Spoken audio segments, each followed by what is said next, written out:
To monopolize the conversation, but I do have a few questions, both for Patricia and for Maestro Bordogna. And I would start with Patricia, so the Maestro also recovers some strength and energy, even if he doesn't seem to need it. So Patricia, tell us something about the origin of the Rossini Opera Festival in Pesaro. When it started, who began it, what is going on right now? Yes, of course. How does it work? Up. And wait. Thank you. First of all, good evening, ladies and gentlemen. I'm so happy to be here.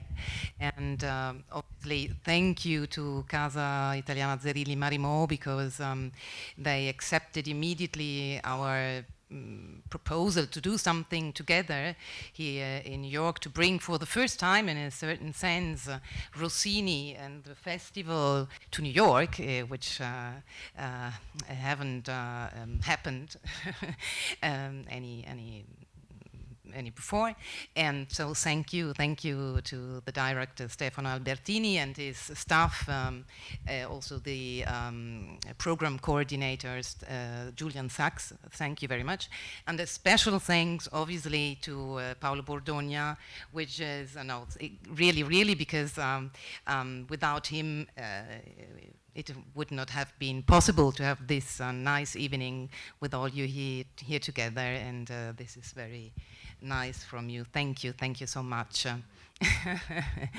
And yes, I'm working for the Rossini Opera Festival in Pesaro, and probably some of you know that the festival has been founded in 1980 in his hometown, and this was quite, I think, nice and intelligent decision, because in this way Rossini came back finally to his origins, and so this adventure began in Pesaro with obviously not only artists from the region. From the beginning, it became immediately an international festival, because so many musicians, international musicians, were involved, and it became soon quite successful, also because it's the only international festival and event dedicated to the composer.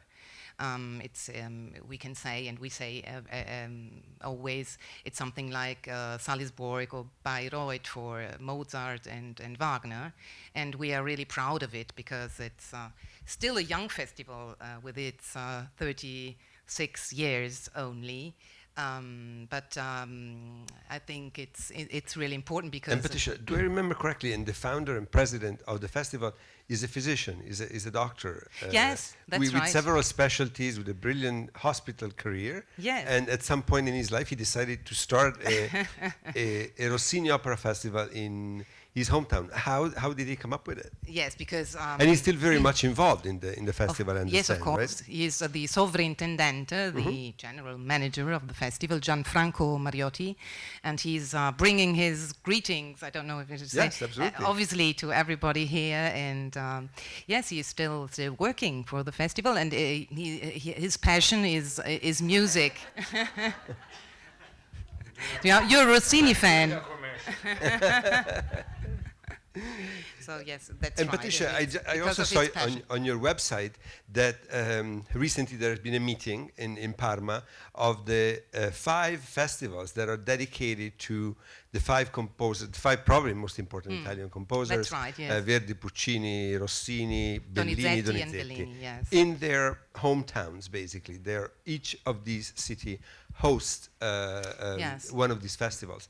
And I studied at the University of Parma, and I can say that Parma, very much the genius loci, the sort of secular saint of the city is Verdi, that is everywhere. You go in a panineria, there is a sandwich shop, and the sandwiches are named after Verdi's operas. And you know, we presented here recently a sneak preview of a documentary by August Ventura called The Club of the 27. There is this very exclusive club in Parma with 27 members, as many as Verdi's operas. They're only men, but each of them gets a name from Verdi's opera. So there is also an Aida, who is a gentleman, probably a notary, if I remember correctly. The whole city is so heavily imbued with the presence of Verdi everywhere. And I was wondering whether the same is in Pesaro, Yes, whether it's different.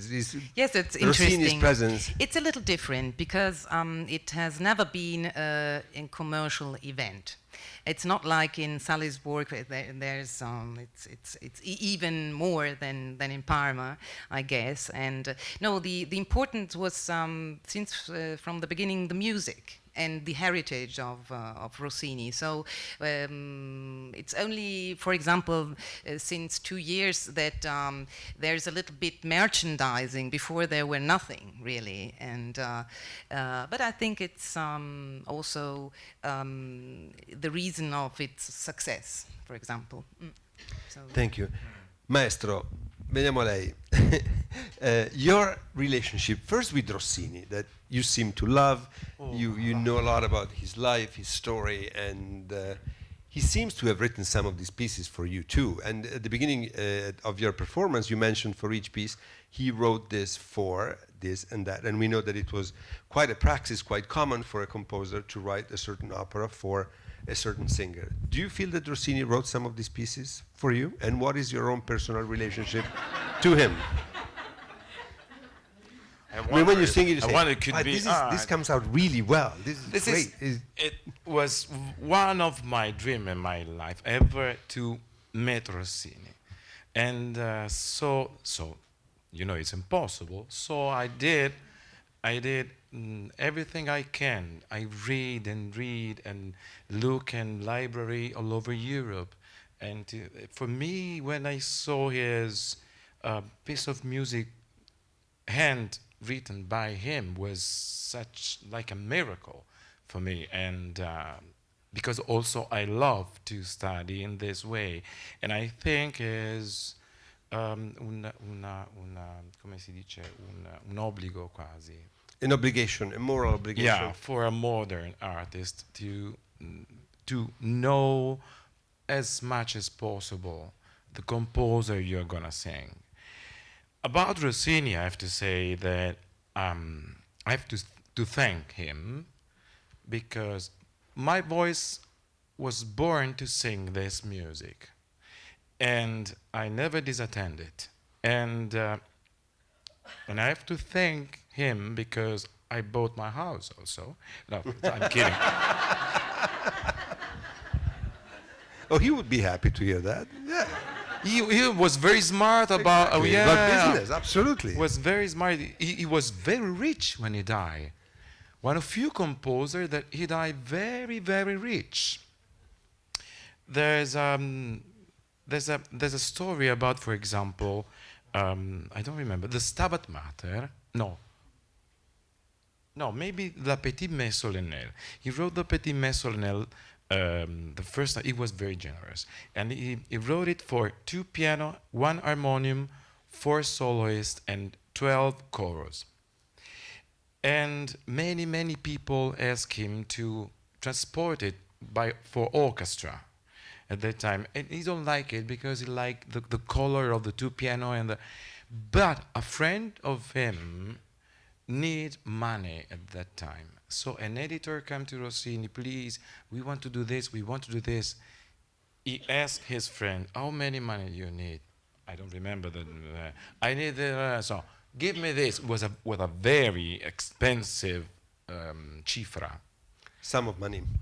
And he took the money and gave it to his friend. So he was a very generous man. He was very generous also with Donizetti. He helps Donizetti to be a conductor in Wien for the first time, where Donizetti conduct the first Nabucco. And that's incredible for me how these 3 geniuses were so connected and helps each other. Only a genius and only a great heart can do this. And so that's why I love Rossini, not only for his music, but for the man he was, I think. Thank you. And Thank tell you. us something about you in Pesaro. You studied at the Accademia Rossiniana. Yes. You're a very frequent star performer at the Rossini Opera Festival. Tell us something about what is the atmosphere you feel when you're there. I made the audition. Where are you from, first of all, in Italy? I'm from Milan. Mhm. But, my father is from Milan. He's here. My mother is from Salerno. Would we please give a round of applause to the mother Hey! and father of Maestro Bordogna?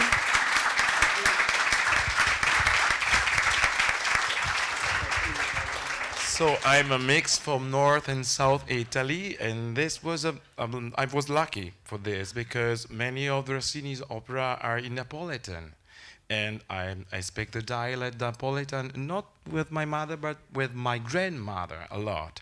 That's helped me a lot. And when I began with the Accademia. It was 1998. And at that time I studied La Scala di Seta with Alberto Zedda.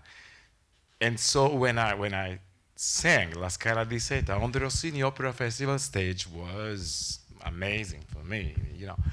And I sang at the Rossini Opera Festival 10 years continually.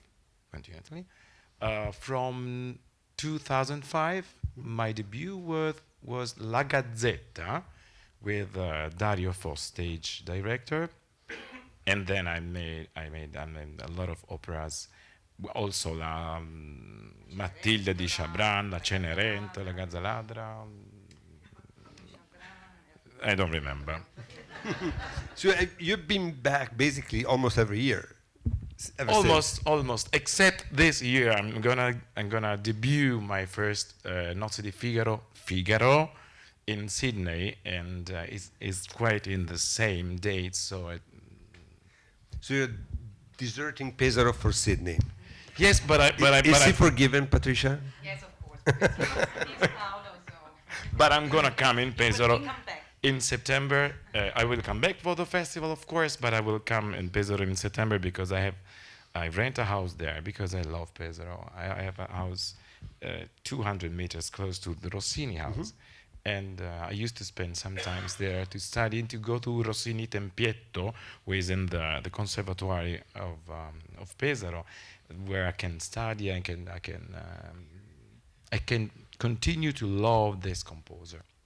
Thank you. Thank you. We have time for a couple of questions from the audience. If anybody has a question for Patricia Franceschini regarding the Rossini Opera Festival in Pesaro or for Maestro Bordogna. Ma'am.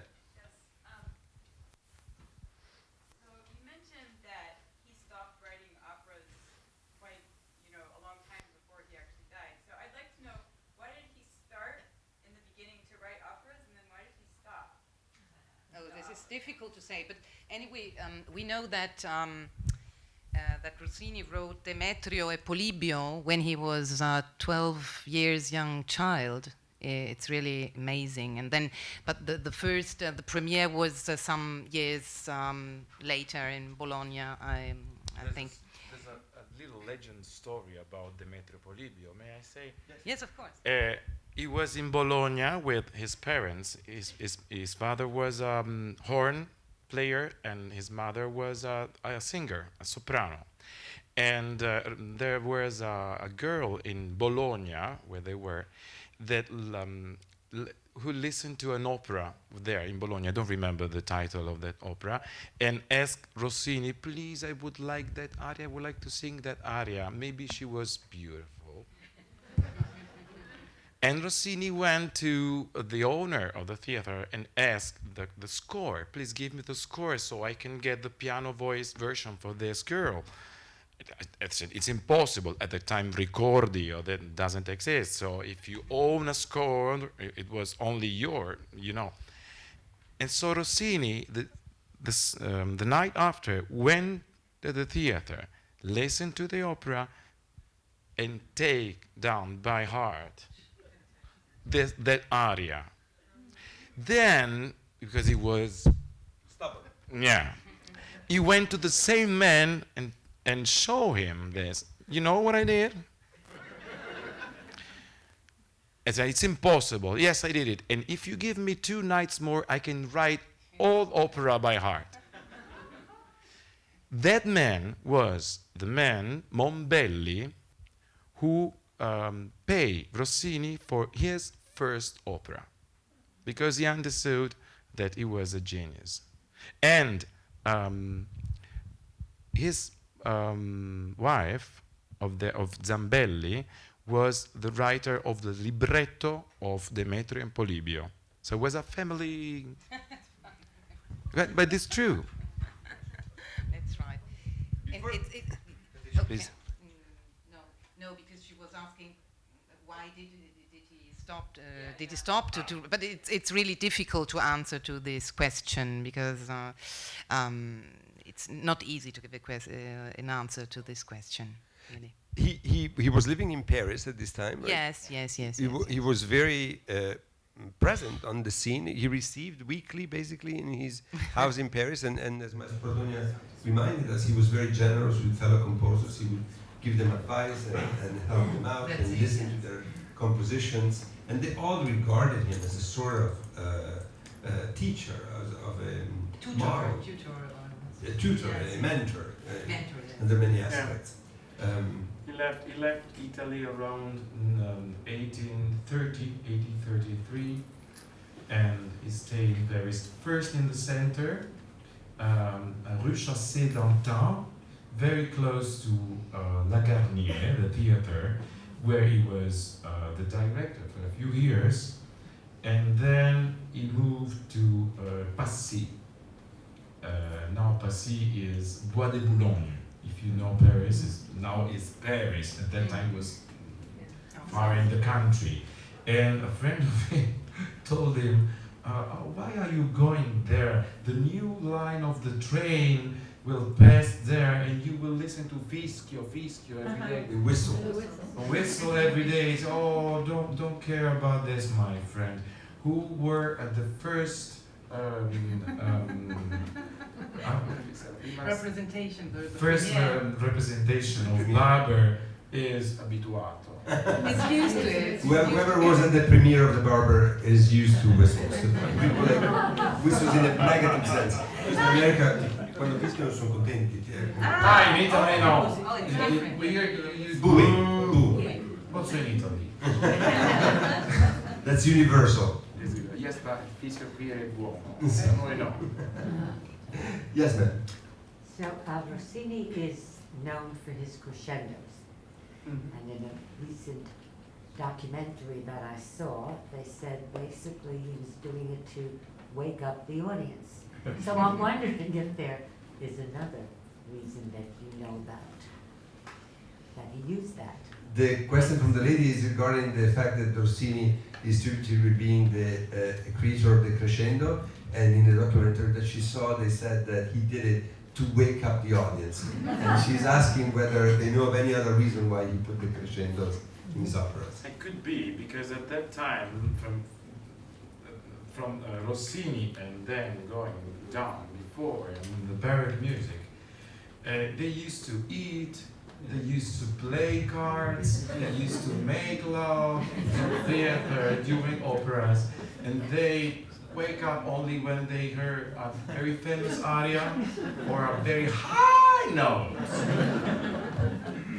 And this is the reason why many singers that have special aria, when they know they will have a big success, ask often to the composer, oh no, I'm not gonna sing your aria here, I will sing mine. And often the significance was totally different. But they don't care.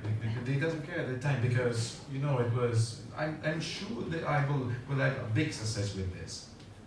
That's happened at that time. Then things change, and things change thanks to Rossini also because, for example, he decided to write variations for singers. He don't let singers do it alone. He was the first composer doing this. So that's interesting. Do you mean the ornamentations? He wrote it out. Yes, Yeah. He wrote it out. variations on the second part of the aria, you know. Yes. Cabinet. They were left at the impromptu, the improvisation of the Yes. singer, whereas he codifies it, he puts it down in writing. Before we pass to your question, we have one more little present for you, and it's a video of Paolo Bordogna singing an aria from Cenerentola, that is the opera that he's doing right now in Washington, D.C. And I also remind you that at the end of the screening of La Scala di Seta, he will be available to sign his CD, Tutto Buffo, upstairs. But now let's watch these short videos, and then we have time for other two questions, and then we begin with the screening of La Scala di Seta. Thank you. What a great video! It was a surprise. I saw it here for the first time with you, and I think it does nothing but confirm the extraordinary acting skills on top of the singing that we all heard.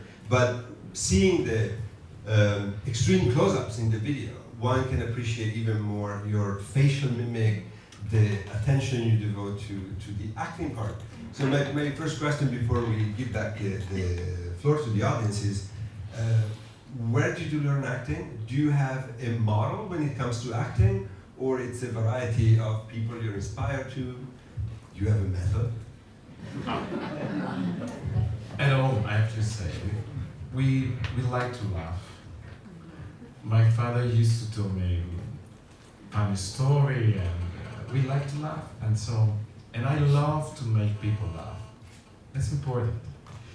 I discovered this gift, and I try to work on it to make it professional, to use the right timing. You know, that's important, the timing, and especially in funny things.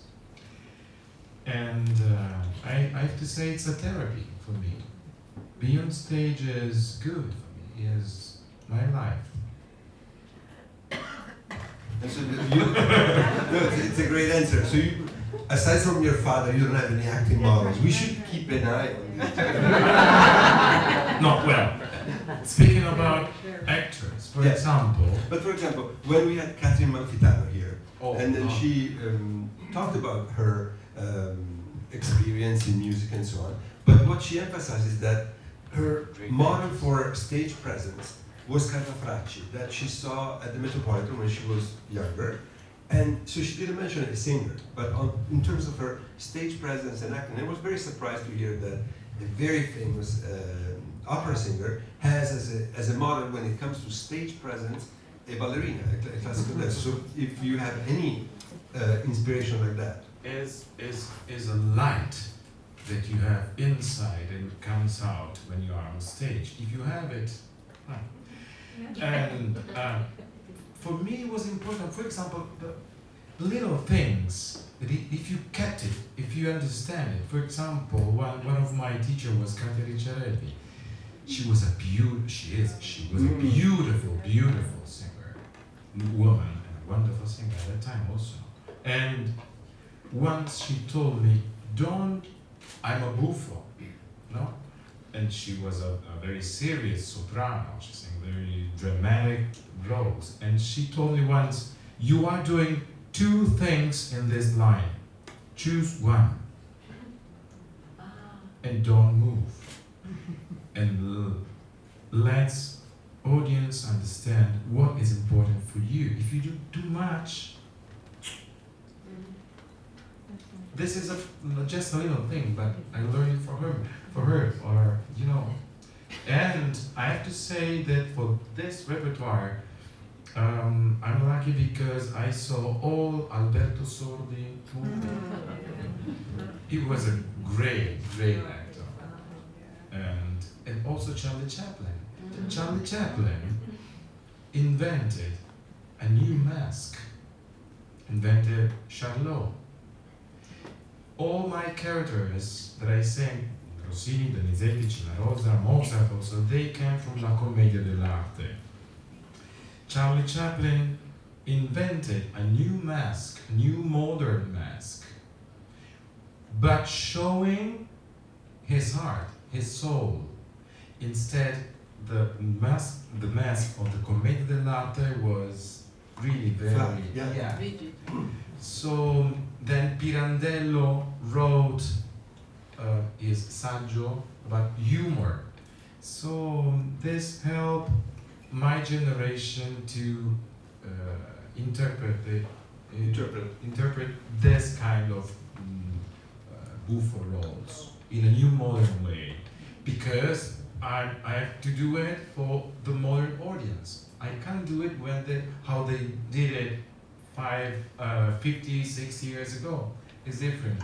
Yeah. So I was thinking exactly about the Italian cinematographic tradition of Commedia all'Italiana when I was seeing That's you, perfect. and also one of the reviews that you had, one of the blurbs that says, "You're never grotesque, or you never become a macchietta. No. You never become a caricature of what you're doing, even when you're should a be buffo." wrong. Yeah. And I think that's a great heritage that we have from the greatest Italian cinema, that is Also comedy because Italian in style. every Sordi and other Yes. great masters of that style. Also because for me, in every buffo role, there's a moment of great truth in every of them. In Don Pasquale, there's a moment when he discovered, oh my God, everything is finished for me.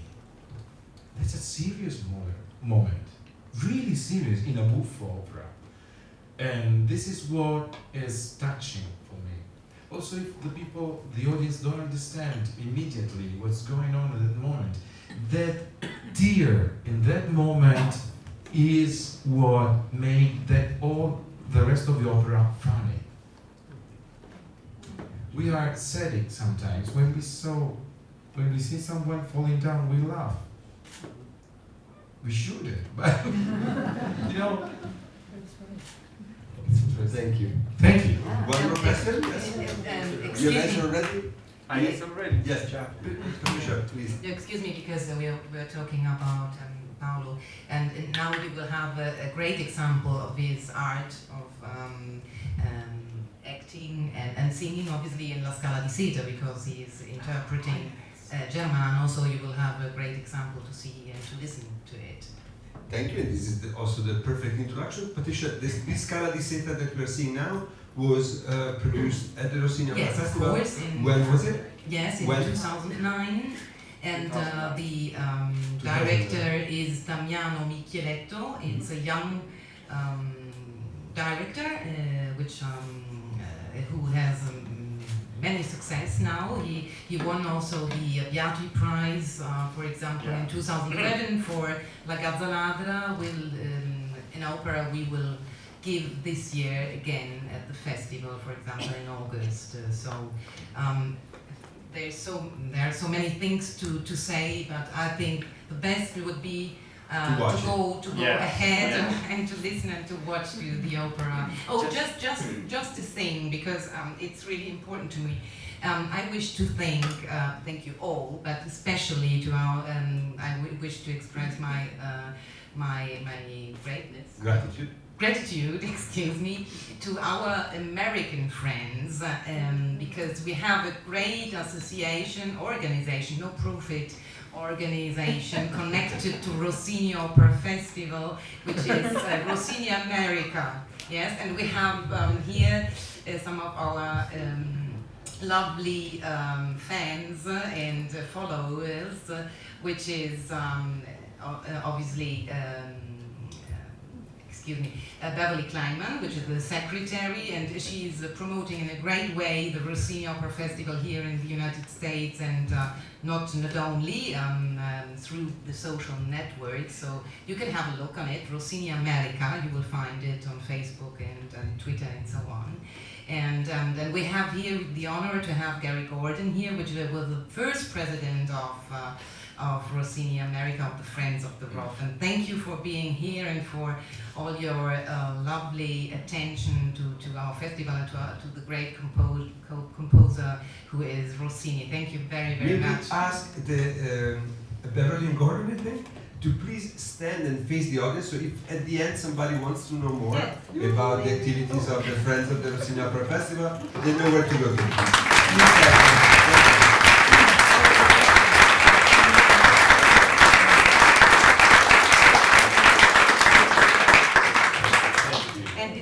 And I wish to tell, as we are here in the United States and New New York. Everybody can join Rossini American Friends, and it could be the opportunity to think about it, to do it. And you will find outside also some brochures which are explaining you what it is and what it is you can do. Okay, thank you very much for your attention. So, before we move to the Yeah, about the opera, I would like to say this is one of the most, the smartest way to interpret a Rossini farsa. We saw the score together, me and Damiano Micheletto, the year before, and there were Germano, stupid servant. But in the second part of the opera, Germano is going to sing one of the most beautiful, incredible, and difficult arias for Buffo. It seems like a tenor aria about love, and speaking about love, with long lines, long phrases, so beautiful. And I thought, this man is not stupid. So why Rossini wrote stupid? Because all the misunderstanding coming from him make the story go on, you know. But at the end, we decide to do it not an Italian, but a mix of Philippine, Japanese, you know. So the wall, the barrier, the barriera, yes. was the language and a different culture. Not lack of intelligence. So we want to send also a message that to have and to be from another country, to have another culture, shouldn't stop people understand.